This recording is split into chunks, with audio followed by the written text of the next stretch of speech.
Good morning. This video is being made sometime around 7:30, 7:15, 7:30, maybe. Well, let's see. I might be off with the time. Actually, let me go check, to be honest with you, because I'm losing track of time. That is really sad, but it's true. What time is it? It is. Oh my God, I'm way off. It's like 8:11. Okay, I'm an early riser.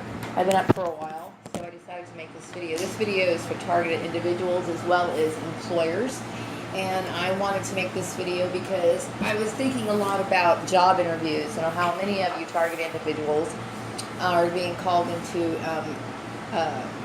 companies to have job interviews, and they have no intentions of hiring you, and they're wasting your time. Some of these job interviews may be outside of your town or in the surrounding areas. And so I even getting to the point where, I might even think about talking and just coming out and telling people, I'm a targeted individual, and asking an employer, is this a legitimate job? Because, and that even includes phone interviews, okay? A lot of people are doing phone interviews nowadays. If that's the case, then you need to maybe even just come out and say, hey, you know what, I'm a targeted individual. I have been involved with community harassment, and be open about sending them information about what a targeted individual is, letting them know that you have been a victim of this sort of harassment, because that's exactly what it is. When an employer calls you in for a job interview and they have no intentions of hiring you, it's a form of harassment. It's a form of bullying, okay? And many people are aware of what bullying is. They know that it has a lot of psychological effects on a person, and yet they continue to participate in it anyway. So I think it's very important for targeted individuals to let the employer know. And I know it sounds like, well, am I going to be jeopardizing my chances for a job? Well, you know what? The thing is that you need to bring awareness, and you need to let people know that this is what's going on, okay? Your time is valuable. Your money is valuable, okay? I'm sure you don't have the money to be jet-setting all over the place, looking for a job and people wasting your time, okay? This is for their amusement. And really how I look at it is, my issue is, I look at it as a very serious issue. Your life is in jeopardy. And then you've got these weird freaks, sitting there looking at you, being a victim of a terrible form of genocide, and they think they're getting some sort of sick thrill out of it. Don't let that happen to you. So I strongly suggest that you throw it out there. I don't want to be victimized anymore. It's extremely traumatizing, because you know what this program is. You know exactly what it is. You know what it's for, and you know the end result of what's going to happen, or what could possibly happen in this situation. So don't let other people do this to you, okay? Like I said, targeted individuals don't have a lot of money, and they certainly don't have a lot of time to be playing around with foolish behavior.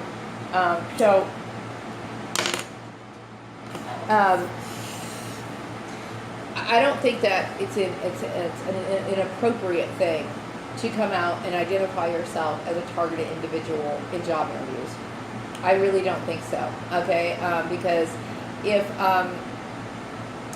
an employer understands, and be honest, be open and say, some of these people, especially if you're in a community, you've been there for a long time, and you've worked for some of the employers in the community, don't be afraid to mention the situation that would happen, and that you don't want to be another victim. And even if you're saying it in the middle of the interview, hey, throw it out there, because your time is valuable, okay? And basically, you don't have to be traumatized. You shouldn't have to be in a situation where you're being traumatized or harassed or bullied, because that's exactly what it is. It's a form of bullying. So you need to protect yourself, okay? It's not trying to make an employer feel awkward, but you have to protect yourself, because what you're being a victim of something that's very serious, whether these people realize it or not. And right now, I think it really is an important thing for employers to understand the seriousness of this. I mean, there's been talk about workplace bullying. Obviously, there's been talk about schoolyard bullying. Okay, that's been going on for like years. Okay, but people know what bullying is. They know what it does to people, but yet they continue to do it anyway. I'm starting to see exactly how Christian certain people are, how God-fearing these people really are, and they're not. Okay, so it starts off with, you know, the religious thing, you know, to where, you know, if they're all concerned about your spiritual well-being, so they feel like it's, you know, important for them to ignore you, shut you out, exclude you, and basically bully you to convert to their fucked up religion. And then when push comes to shove, they start showing their true colors. So you have to put that coat of armor on yourself and be open and direct about it. It is not something that you don't deserve to be put in a situation that's going to traumatize you. I have mentioned this in several of my videos before about employment baiting.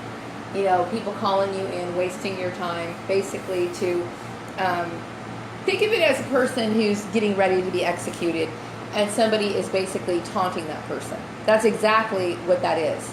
And I don't see it any other way, and you should look at it that way too. It's very serious. You don't have time for it, okay? And also, you know, you need as much, you need to be as mentally strong as you possibly can, and you don't need somebody doing that to you. You really don't. So, you know, I also suggest that you know, I mentioned in my previous video about informing employers of the nature of this program, what it is, and then also you might want to gather, I know I've gathered some employment laws that relate to it, and you can also send that to certain employers as well.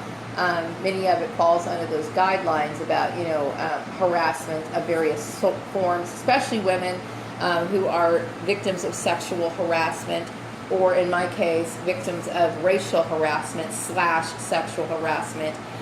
Many of you dress very professional at work.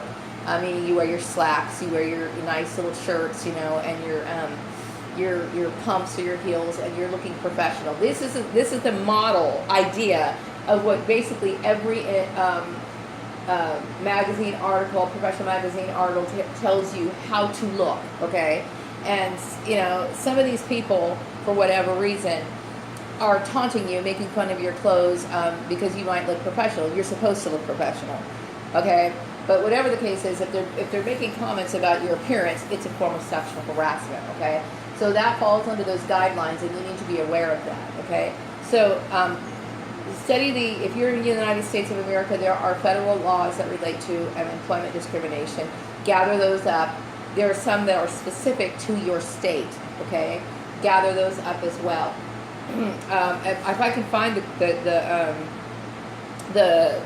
guidelines that I made before on my computer, I could, for California, I'm in the state of California, then I will go ahead and I'm going to be digging around for some stuff today, so, because I'm putting some stuff together. But if you can find those, put it together the best you can and send it to the employer. And then also, if you are in a job interview, you might want to hand that to them as well, letting them know that you're a targeted individual and this is what's happening to you, and that you know, you tell them that you've been brought in for interviews several times to basically be harassed, and that let them know that they could be violating certain laws, and that you're professional and you want everything to be on the up and up because you have the right to protect yourself.